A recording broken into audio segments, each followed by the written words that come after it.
Egg roast பண்ணுறதுக்கு first என்ன பண்ணலான்னு பார்க்கலாம். ஃபஸ்ட்டு நான் இங்கே வந்து ஒரு மீடியம் சைஸு இஞ்சி எடுத்திருக்கேன். அந்த இஞ்சி வந்து நம்ம இப்போ மிக்சியில் போட்டுடலாம். அது கூட அப்புறம் 3 வெள்ளைப்பூண்டு எடுத்திருக்கேன். அது அப்புறம் வந்து 1/4 டீஸ்பூன் சோம்பு எடுத்திருக்கேன். அதுவும் இது கூட சேர்த்துக்கலாம். அப்புறம் ஒரு 1/2 டீஸ்பூன் மிளகு எடுத்திருக்கேன். அதையும் இதில் போட்டு இது 4ஐயும் வந்து நம்ம இப்போ வந்து மிக்சியில் போட்டு ஒரு க்ரஷ் மட்டும் பண்ணி எடுத்துக்கலாம். ரொம்ப அரையக்கூடாது, சொர சொரன்னு அரைச்சி எடுத்துக்கலாம். இஞ்சி, பூண்டு, சோம்பு, மிளகெல்லாம் க்ரஷ் பண்ணிட்டு வந்திருக்கோம். பேன் வச்சுருக்கோம். பேன் நல்லா சூடாயிருச்சு. இப்போ நாங்கள் இங்கே வந்து தேங்காய் எண்ணெய் தான் யூஸ் பண்ணுறோம். இப்போ இதை வந்துட்டு ஒரு 4 டேபிள் ஸ்பூன் தேங்காய் எண்ணெய் விட்டுறலாம். இதில் உங்களுக்கு வேணும்னா நீங்கள் ஆயில் யூஸ் பண்ணிக்கலாம். ஆயில் நல்லா சூடாயிருச்சு. இஞ்சி, பூண்டு இதெல்லாம் மிக்சியில் க்ரஷ் பண்ணி வச்சுருக்கோம் இல்லையா, அதை வந்து ஃபஸ்ட்டு இதில் நம்ம போட்டுக்கலாம். இதில் சேர்த்துட்டு நல்லா இதை வந்து அந்த பச்சை வாசம் போகிற வரைக்கும் வதக்கலாம்.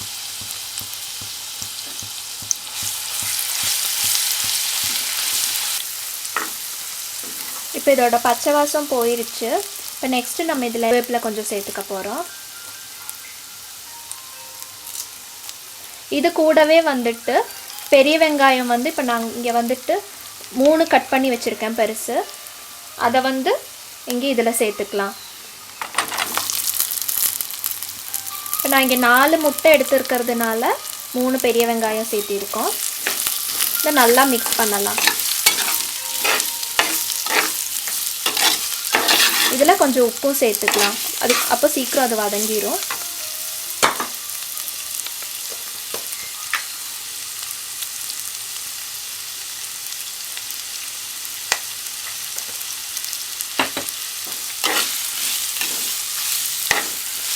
இந்த பெரிய வெங்காயம் நல்லா ப்ரௌன் கலர் ஆகணும். அது வரைக்கும் நம்ம இதை நல்லா வதக்கலாம். ப்ரௌன் கலர் ஆகிற வரைக்கும் நம்ம வெயிட் பண்ணலாம். வெங்காயம் வந்துட்டு நல்லா ப்ரௌன் கலர் ஆயிடுச்சு. ஸோ இந்த ஸ்டேஜில் வந்துட்டு நம்ம வந்துட்டு ஒரு 1/4 டீஸ்பூன் மஞ்சள்தூள் போடலாம். அதுக்கப்புறம் ஒரு நான் இப்போ வந்து இங்கே வந்துட்டு மிளகாய் தூளும் காஷ்மீரி சில்லியும் 2ம் யூஸ் பண்ணுறேன். அதனால் மிளகாய் தூள் வந்து ஒரு 1/2 டீஸ்பூன் மிளகாய் தூள் யூஸ் பண்ணுறேன். அப்புறம் 1 டீஸ்பூன் வந்துட்டு காஷ்மீரி சில்லி பவுடர் யூஸ் பண்ணுறேன். உங்களுக்கு காஷ்மீரி சில்லி பவுடர் வேண்டான்னா நீங்கள் வந்து அதை அவாய்ட் பண்ணிவிட்டு வெறும் மிளகாய் தூள் மட்டும் யூஸ் பண்ணிக்கலாம். இப்போ இதை நல்லா வதக்கி விட்டுறலாம்.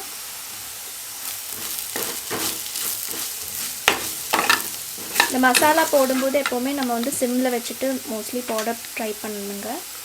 அப்புறம் இப்போது 2 டீஸ்பூன் வந்து மல்லித்தூள் சேர்த்துக்கலாம்.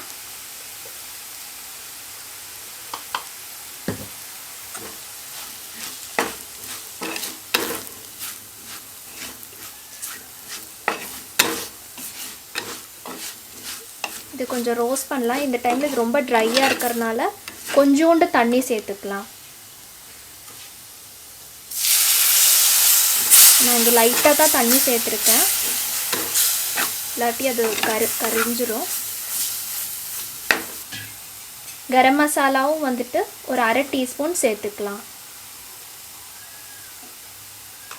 நல்லா இதை வதக்கலாம்.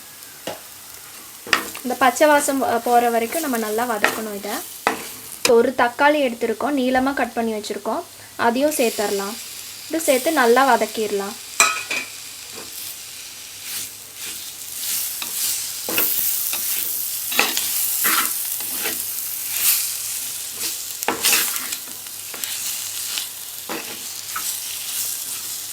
கொஞ்சோண்டு தண்ணி சேர்த்துக்கலாம். இதில் வந்து நம்ம நிறையா தண்ணியும் சேர்த்த முடியாது, ஏன்னா அது ட்ரையாக இருக்கிற குழம்புனால.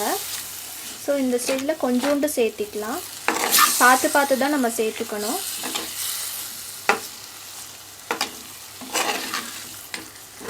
இப்போ இதில் இந்த ஆயில் வெளியில் செப்பரேட் ஆகிற வரைக்கும் நம்ம வந்து இதை நல்லா வதக்கிட்டு அப்புறம் ஒரு பாத்திரம் வச்சு க்ளோஸ் பண்ணி வச்சுக்கலாம். இப்போ இதோட பச்சை வாசனையும் போயிருச்சு, மசாலாவும் மிக்ஸ் ஆயிடுச்சு தக்காளி கூட. இப்போ நம்ம வந்து ஒரு பாத்திரத்தை வச்சு இதை க்ளோஸ் பண்ணி வச்சுக்கலாம்.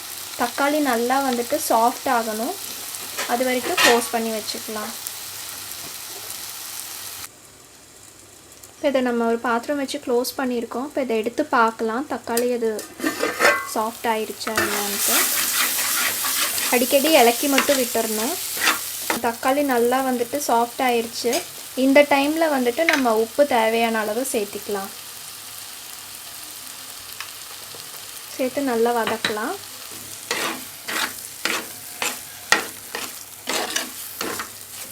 அதுக்கப்புறம் நான் இங்கே வந்து 4 முட்டை நல்லா வேக வச்சுருக்கோம். அதை வந்து இப்போ இந்த டைமில் இதில் சேர்த்துக்கலாம்.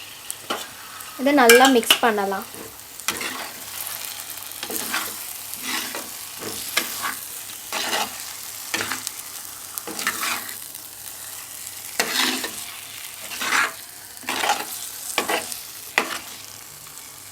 இது வந்து ஒரு 10 நிமிஷம் வந்துட்டு நம்ம நல்லா இதை வதக்கலாம். எக் ரோஸ்ட் ரெடி ஆயிருச்சு.